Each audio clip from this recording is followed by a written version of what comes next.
अस्सलाम वालेकुम। हल्का रोमियो इकबाल में खुश आमदेद।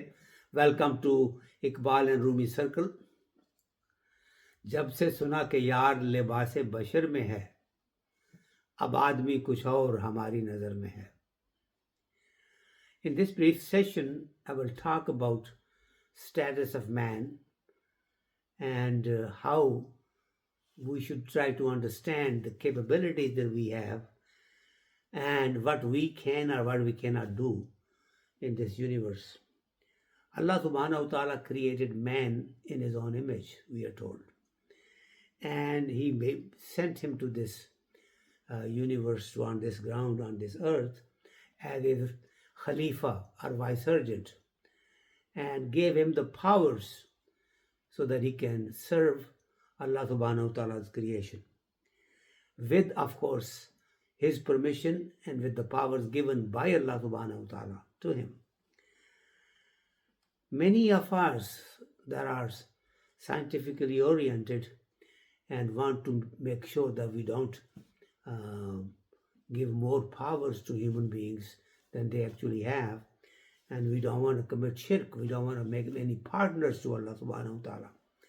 We are very afraid of actually going beyond a certain limit and basically confine ourselves to whatever little things we can understand scientifically and do not properly understand the total powers of human beings. I am one of those who actually believes that Allah subhanahu wa ta'ala can do anything and everything that he wants to do by and through the creation, especially the human beings that he has created. And I also believe that there are humans on earth even today that are doing God's work, Allah subhanahu wa ta'ala's work.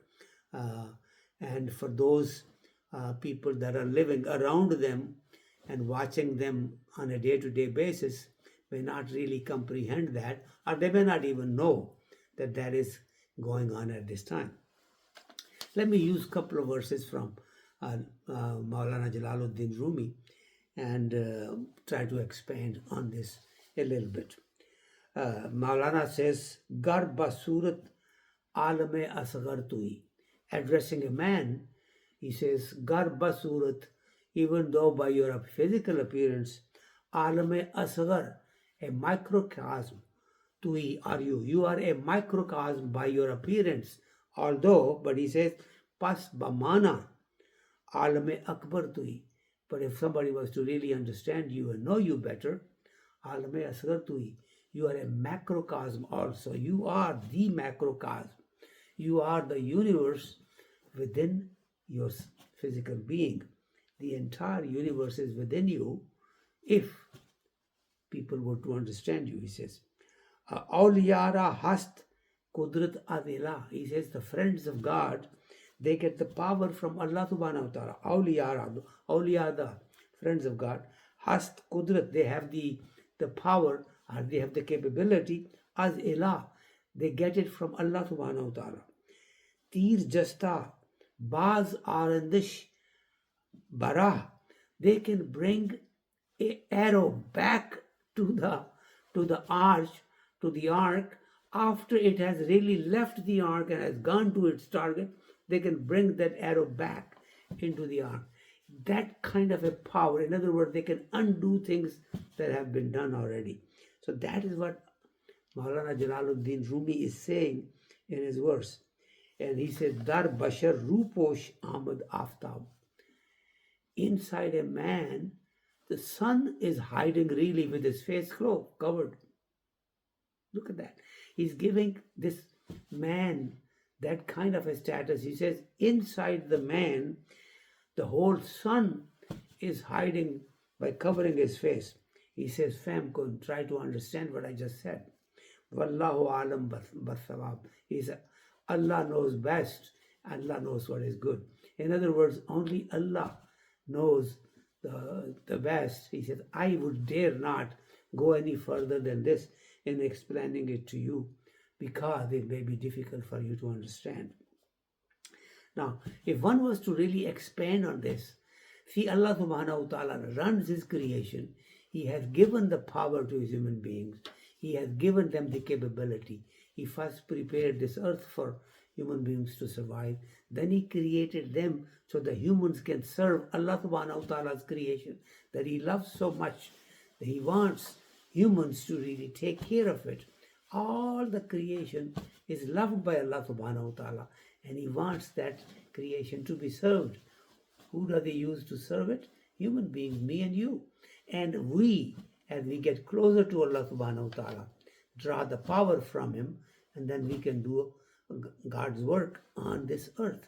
So when we are doing God's work, and if somebody is physically sick and there is no treatment available and this and that, so if a person that is really a friend of God wants to come and tries to help them, and just basically says to Allah subhanahu wa ta'ala, oh Allah subhanahu wa ta'ala, put this bone back together for this person that has broken bones after an accident, make him feel good again.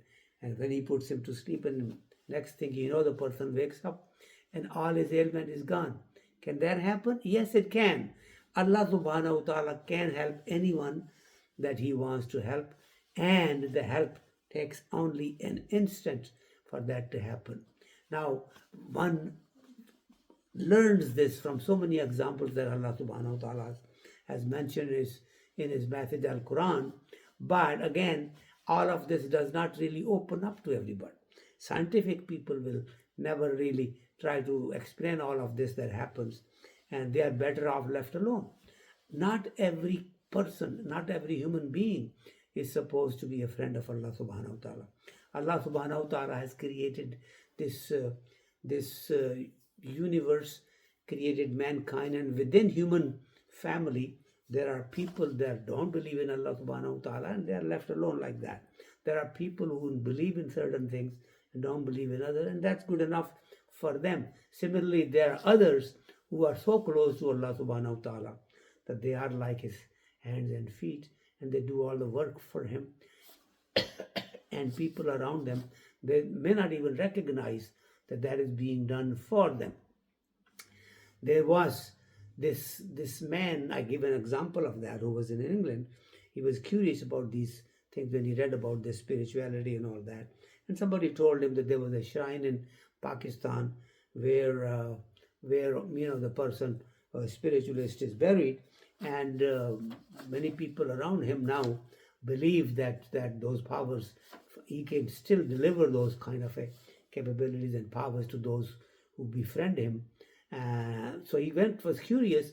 From England he went to Lahore, Pakistan, and when he approached that individual, I'm cutting the story short, I approached that individual, he sat with him, he said, okay, let's sit down this evening sometime together, me and you.